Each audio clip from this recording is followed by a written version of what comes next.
আজকের লেকচারে আমরা হেডার কম্পোনেন্টটা নিয়ে কাজ করব। তবে তার পূর্বে আমাদের ফাংশনাল অ্যাপ কম্পোনেন্টটাকে ক্লাস বেস কম্পোনেন্টে রূপান্তর করে নিই। যদিও ফিউচারে আমরা যত প্রজেক্ট করব সবই ফাংশনাল কম্পোনেন্টের উপর ভিত্তি করে করব, কিন্তু শেখার জন্য প্রথমে আমরা ক্লাস বেস কম্পোনেন্ট দিয়েই শিখব। Class app extends React dot component. আর এই ক্ষেত্রে আমাদের এই ব্র্যাকেটসগুলো দরকার নেই, বাকি সব কিছু ঠিকঠাক আছে। জাস্ট রিটার্ন ফাংশনের ভেতরে যা কিছু আছে সেই সব কিছু রেন্ডার ফাংশনের ভেতরে দিয়ে দিতে হবে আমাদের। That's all. সো আমাদের ফাংশনাল কম্পোনেন্টটা রূপান্তরিত হয়ে গেল একটা ক্লাস বেসড কম্পোনেন্টে, স্মার্ট কম্পোনেন্টে। এবার আমরা কম্পোনেন্টস ডিরেক্টরির ভেতরে একটা ছোট্ট ফাইল ক্রিয়েট করব যার নাম হচ্ছে হেডার ডট জেএসএক্স। আমরা এখানে হেডার্সের ভেতরে অনেক কিছু রাখবো, সামথিং লাইক এই যে জায়গাটায় আমরা দেখতে পাচ্ছি যা কিছু টাইটেল, সার্চ বার এবং আমাদের যত টেকনোলজি ট্যাগগুলো আছে প্রত্যেকটা বিষয়কে আমরা এর ভেতরে রাখবো, হেডার ট্যাগের ভেতরে রাখবো। যেহেতু এখানে সার্চ টার্ম রয়েছে এবং আমরা চাইলেই সার্চ টার্মটাকে আলাদা একটা কম্পোনেন্টের ভেতরে রাখতে পারি, কিন্তু আমরা সেটা করতে যাচ্ছি না। আমরা সার্চ টার্মগুলোকে বাইরেই রাখি, মানে একবারে হেডারের ভেতরেই রাখি, কারণ এখানে খুব বেশি কাজ আমাদের করতে হবে না। তো এই জন্য আমরা একটা ক্লাস কম্পোনেন্ট নিব, যেহেতু সার্চ টার্মে সেখানে মানুষ টাইপ করবে, কি চেঞ্জ হবে, নতুন করে টেক্সট আসবে, টেক্সট রিমুভ হবে, এর মানে স্টেটের আমাদের প্রয়োজন আছে। আর এই জন্য আমরা এই কম্পোনেন্টটাকে, হেডার কম্পোনেন্টটাকে ক্লাস বেস কম্পোনেন্ট নিব, আর সি ই। ওকে, আচ্ছা, এই কম্পোনেন্টটার নাম চেঞ্জ করে দিই হেডার কম্পোনেন্ট। আর এই যে নেমিং এক্সপোর্টটা আছে এটা আমাদের দরকার নেই। এইবার যেহেতু আমাদের সার্চ কম্পোনেন্ট আছে সেহেতু আমাদের একটা স্টেট নিতে হবে। স্টেটের ভেতরে আমি বললাম search term is equal to MT string. Very nice. এবার আমরা জাস্ট ইউআইটা নিয়ে কাজ করব, পরবর্তীতে হ্যান্ডেল চেঞ্জ নিয়ে কাজ করা যেতে পারে, সেগুলো নিয়ে আমরা পরে চিন্তা করব। প্রথমে আমরা সিম্পলি একটা ডিভ তৈরি করে ফেলি। ডিভ, এই ডিভের ভেতরে আমার আগে থেকেই যেহেতু বুটস্ট্র্যাপের ইউআই ডিজাইন করা আছে, তাই আমি জানি এখানে কোথায় কি ক্লাস নেম প্রোভাইড করতে হবে। সো আমি ক্লাস নেম দিয়ে দিলাম MY4। আপনারা যখন ফার্স্ট টাইম একটা অ্যাপ্লিকেশন ডিজাইন করবেন তখন অনেকবার প্র্যাকটিস করার প্রয়োজন হতে পারে, বিভিন্ন কোড পরিবর্তন করার দরকার হতে পারে। এবার আমরা টাইটেলটা প্রোভাইড করতে চাচ্ছি, যেটা মূলত H1-এর ভেতরে আছে এবং যেখানে ক্লাস নেম দেওয়া আছে MB4। এখানে আমাদের কিছু স্টাইলও যুক্ত করা ছিল। স্টাইলটা ছিল হচ্ছে font wait, just font wait 300, এরকম একটা বিষয়। আর তারপরে তার ভেতরে লেখা ছিল ব্লকবাস্টার হেডলাইন্স। ওকে, এরপরেই আমরা নিতে চাচ্ছি একটা সার্চের জন্য ইনপুট ফিল্ড। তাহলে আমাদের ইনপুট ফিল্ড নিতে হবে, যেটা টাইপ টেক্সট হবে না, হবে সার্চ। ওকে, আমি একটু ফরম্যাট করে নেই, যদি অটোমেটিক ফরম্যাট হবে। ক্লাস নেম ফর্ম কন্ট্রোল, যেহেতু আমার বুটস্ট্র্যাপ কানেক্ট করা আছে, ফর্ম কন্ট্রোল ক্লাস নেম দিলেই বুটস্ট্র্যাপের স্টাইলটা চলে আসবে। একটা প্লেস হোল্ডার বসাতে হবে, যেটাও আমি টাইপ করে দিচ্ছি এখানে, type anything and press enter to search. Okay, 2 এর টিটাকে একটু ক্যাপিটাল করে দিই। ডান। আমাদের ভ্যালু প্রোভাইড করতে হবে, যে ভ্যালুটা মূলত আমাদের এই স্টেট থেকে আসবে, যেহেতু সার্চ ইনপুট ফিল্ডটাকে আমরা এই কম্পোনেন্টের ভেতরেই কন্ট্রোল করছি। So value is equal to this dot state dot search term. আচ্ছা, এইবার অন কি চেঞ্জ, যখন মানুষ টাইপ করবে তখন তো কিছু একটা ঘটবে, তাই না? সেটা আমি বসিয়ে রাখি অন কি চেঞ্জ না, on change. On change is equal to this dot handle change, যেটা আমরা এখনো বানাইনি। দেরি করে লাভ কি, পরে তো ভুলেও যেতে পারি। এই জন্য আমরা এখানে বানায় রাখি হ্যান্ডেল চেঞ্জ, যেটা মূলত ইভেন্ট নিবে। এই, দ্যাটস অল। আচ্ছা, এর ভিতরে কিছু একটা ঘটবে, সেটা আমরা পরবর্তীতে ডিফাইন করব। আমি এখানে টু ডু লিখে যেতে পারি, টু ডু আপডেট বা ইমপ্লিমেন্ট লেটার। ওকে, এর পরবর্তীতে আমরা আমাদের অ্যাপ্লিকেশনে দেখেছিলাম ইন্টার কি প্রেস করলে সার্চ রেজাল্ট পারফর্ম করে, সার্চটা পারফর্ম করে। তো ইন দ্যাট কেস আমাদের আরেকটা ইভেন্ট দরকার, অন কি প্রেস। এবং এটা প্রেস করলে কি হবে না হবে, কি প্রেস, ইন্টার কি প্রেস করলে কি হবে না হবে, সেটার জন্য আমরা একটা ফাংশন তৈরি করে রাখবো যার নাম হচ্ছে this dot handle key press, যেটাও অলরেডি আমাদের তৈরি করা নেই। আমরা এখানে লিখব handle key press event to do implement later. Okay, then আমাদের ইনপুট ফিল্ডের কাজ শেষ। এইবার আমরা আরেকটা ডিভ নিব ইনপুট ফিল্ডের বাইরে, যেই ডিভটাতে আমাদের যতগুলো ক্যাটাগরি আছে সেই ক্যাটাগরিগুলোকে জাস্ট শো করবে এবং জাস্ট আপাতত শোই করবে, এবং প্রত্যেকটা ক্যাটাগরি কিন্তু এক একটা বাটন। আপনি যদি খেয়াল করেন এগুলো প্রত্যেকটা বাটন, এর নিজস্ব স্টাইল আছে, একটা নির্দিষ্ট ওয়েতে এটা তৈরি মানে ইমপ্লিমেন্ট করা হয়েছে, ডিজাইন করা হয়েছে।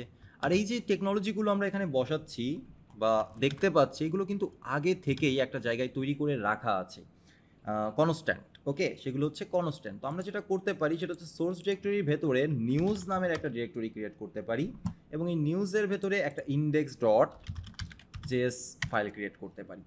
এই ইন্ডেক্স ফাইল থেকে আপাতত আমরা কিছু ক্যাটাগরি, আগে থেকে ডিফাইন করা ক্যাটাগরিগুলোকে এক্সপোর্ট করব। পরবর্তীতে নিউজ রিলেটেড সমস্ত এপিআই, সমস্ত লজিক আমরা এই ফাইলেই ইমপ্লিমেন্ট করব।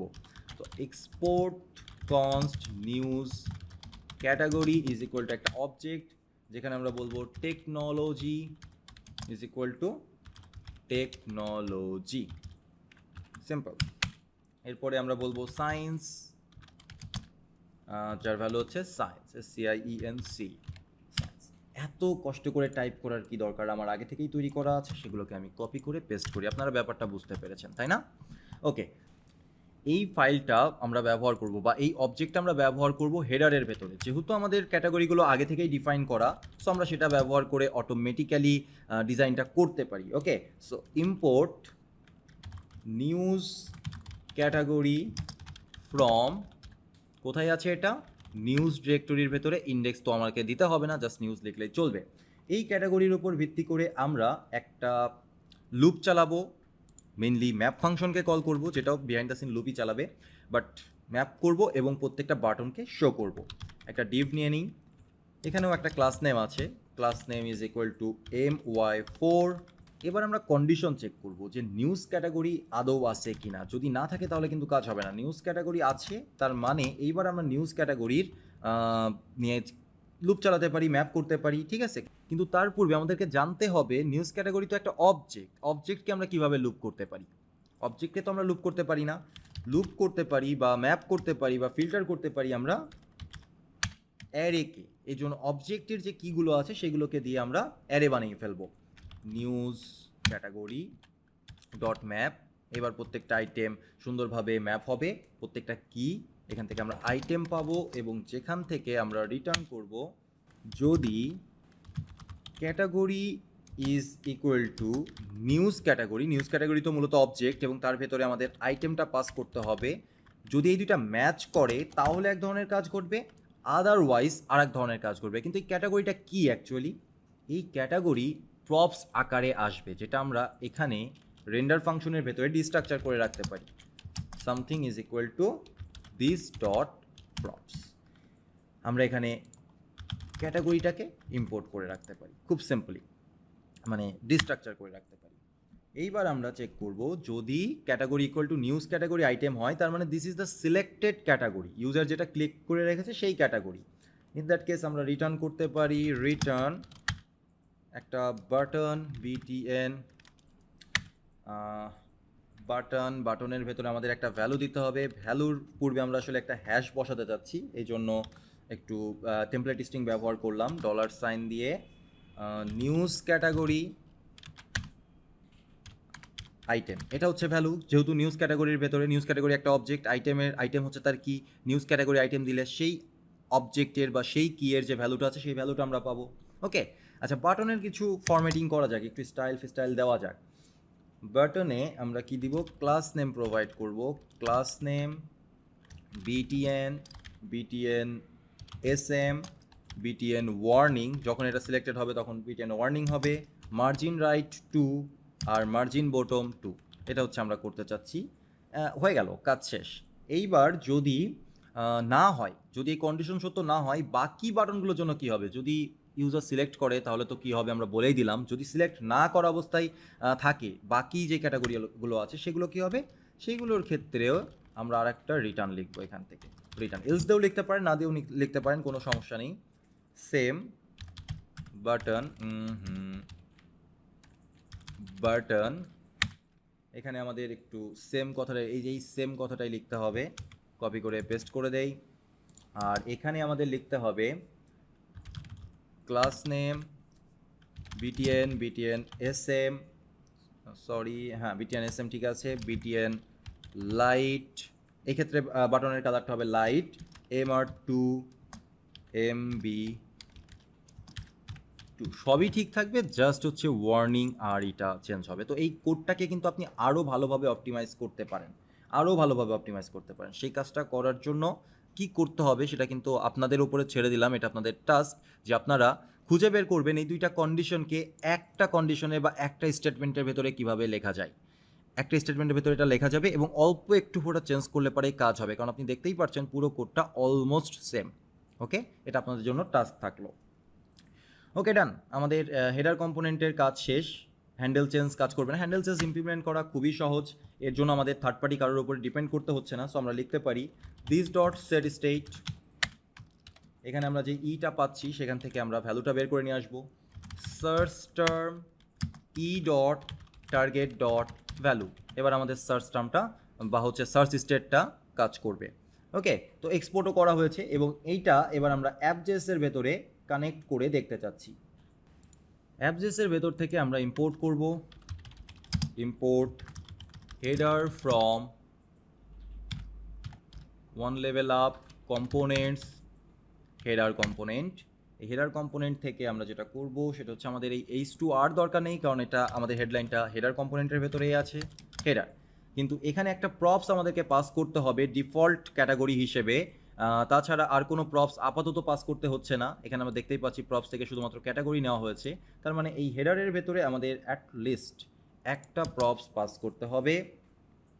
সো আমরা লিখতে পারি ক্যাটাগরি ইজ ইকুয়াল টু, যে কোনো ক্যাটাগরি হবে, এটা মূলত স্টেট থেকে আসবে, সেগুলো আমরা পরবর্তীতে হ্যান্ডেল করব। আপাতত আমি এখান থেকে একটা ক্যাটাগরি নিয়ে নিই, ইম্পোর্ট সামথিং ফ্রম নিউজ থেকে আমরা হচ্ছে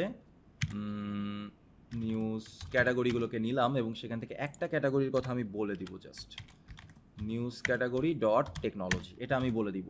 ওকে, সো এবার অ্যাপ্লিকেশনটা রান করলে কি অবস্থা দাঁড়ায় দেখা যাক। এখানে আসলে আমার সেম অ্যাপ্লিকেশনটা যেটা আপনারা দেখতে পাচ্ছেন ব্রাউজারে, ওটা তো যেটা দেখে আমরা আসলে অ্যাপ্লিকেশনটা তৈরি করছি সেই অ্যাপ্লিকেশন, সেটা আমি রানিং রেখেছিলাম, ক্লোজ করে দিলাম। এবার অ্যাকচুয়ালি যে অ্যাপ্লিকেশনটা নিয়ে এখন আমরা কাজ করছি সেই অ্যাপ্লিকেশনটাকে রান করতে হবে। সব কিছু নেম সেম, একটু কনফিউজড হওয়া আমার জন্য স্বাভাবিক। ইয়ার্ন স্টার্ট, এগেইন স্টার্ট করি। যদি কোনো ইরোর থাকে ইরোর আমাদেরকে শো করবে, আর ইরোর দেখলে ভয় পাওয়ার মতো কিছু নেই, ইরোর আসতেই পারে। এটাই রিফ্রেশ নিয়েছে, আমি চাচ্ছি না যে ওটা রিফ্রেশ নিক, কারণ আমার একটা রেফারেন্স হিসেবে থাকতে হবে একটা কিছু, তাই না? সবচেয়ে ভালো হতো আমি একটা অন্য পোর্টে যদি রান করতাম, তাহলে আমার জন্য ভালো হতো। এটাই মিস্টেক হয়েছে, অ্যাপ্লিকেশন দুইটাই রানিং থাকতো। এটা 30-তে রানিং থাক, 3000-এ আমি এর পরেরটা রানিং করবো 3001-এ রেফারেন্সটা। ওকে, সো আমরা যেরকম দেখতে চাচ্ছিলাম ঠিক সেরকম আউটপুট দেখতে পাচ্ছি, এখানে টাইপ করা যাচ্ছে, ক্লিয়ার করা যাচ্ছে, বাট আলটিমেটলি কোনো ফিচার সঠিকভাবে কাজ করবে না। অ্যাটলিস্ট হেডার কম্পোনেন্টটা আমরা তৈরি করতে পেরেছি, এর পরবর্তী কম্পোনেন্টগুলো তৈরি করে ফেলা যাক।